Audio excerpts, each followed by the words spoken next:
female image, but you know that there's a prayer called "Make me a channel of your peace."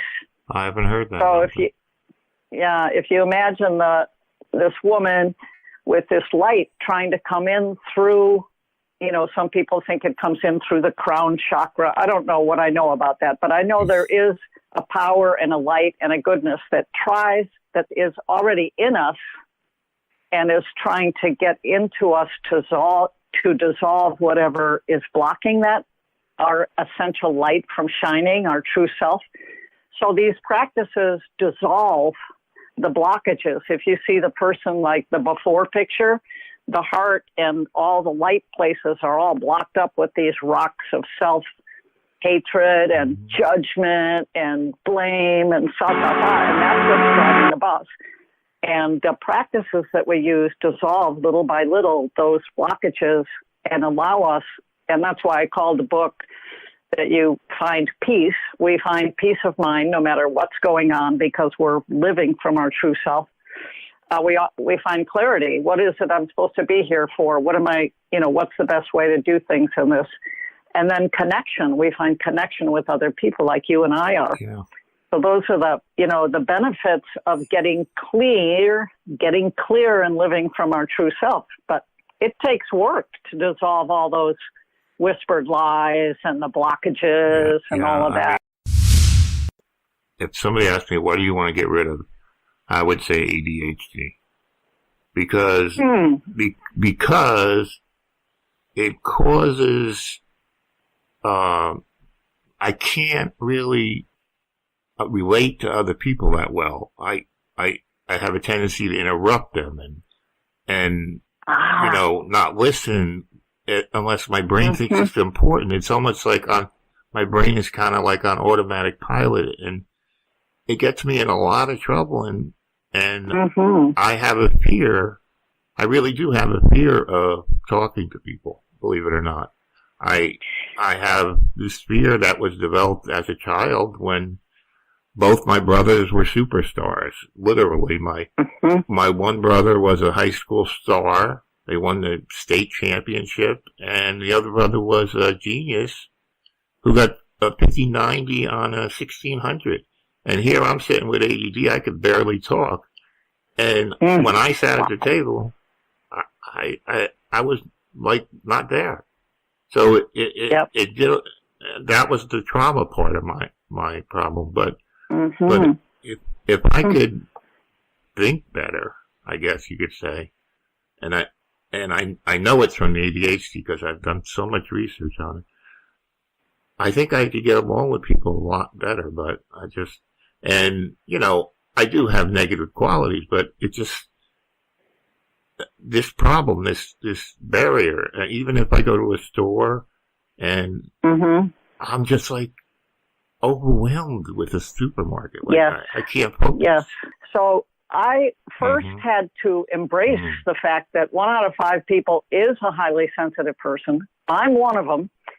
And the research actually says that in a lot of societies, 1 out of 5 people are like this. And the people who, like you and I, are learning to harness and tame and mold into a force for goodness our own sensitivity, those people become the sages and the advisors in those cultures. So being a highly sensitive person is a gift. And yet, because of our culture and so on, I can feel like a outcast so easily. So first it's like, oh, there is a good thing about this. That's funny that you said outcast. I've always been pushing.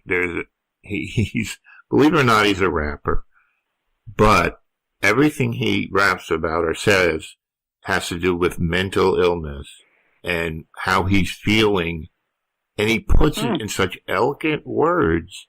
And one of his songs is Outcast. He goes, well, I'll just be an outcast. He's he's accepting it.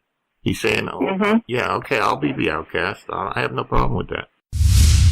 I don't know if I can say this for sure, but I would say a high majority of people who end up with various kinds of addictions, whether it's a sex addiction, spending, gambling, alcohol, drugs, whatever, overwork.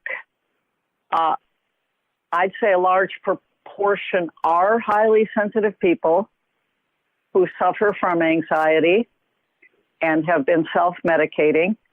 And we all probably need medication to some extent, at least for a while, and therapy and a group in which to grow using these kinds of steps. Yes. I got to get honest about it.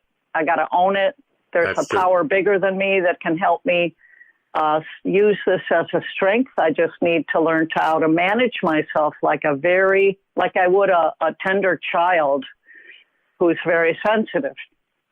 Right. And that's the road less traveled that, people don't go on. When they come to the fork, they say, there's nothing wrong with me.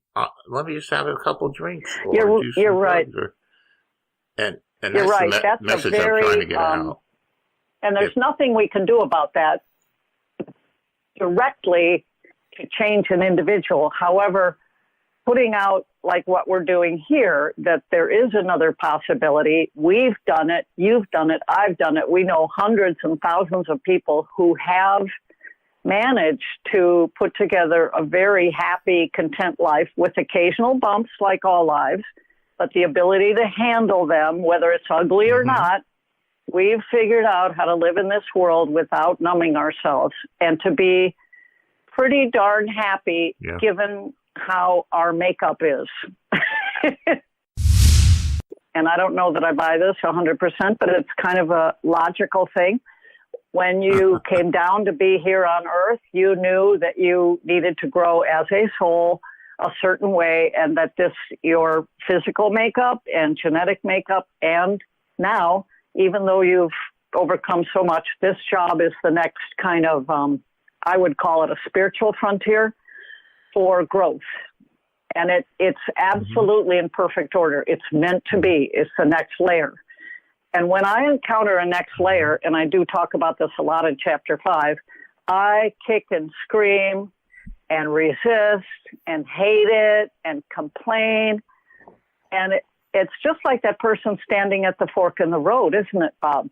That we know it's awful, but we're not quite ready. And actually, we don't know exactly what to do, except the one thing we do know is to take that first step on the opposite path, which really is the step of surrender. Yeah.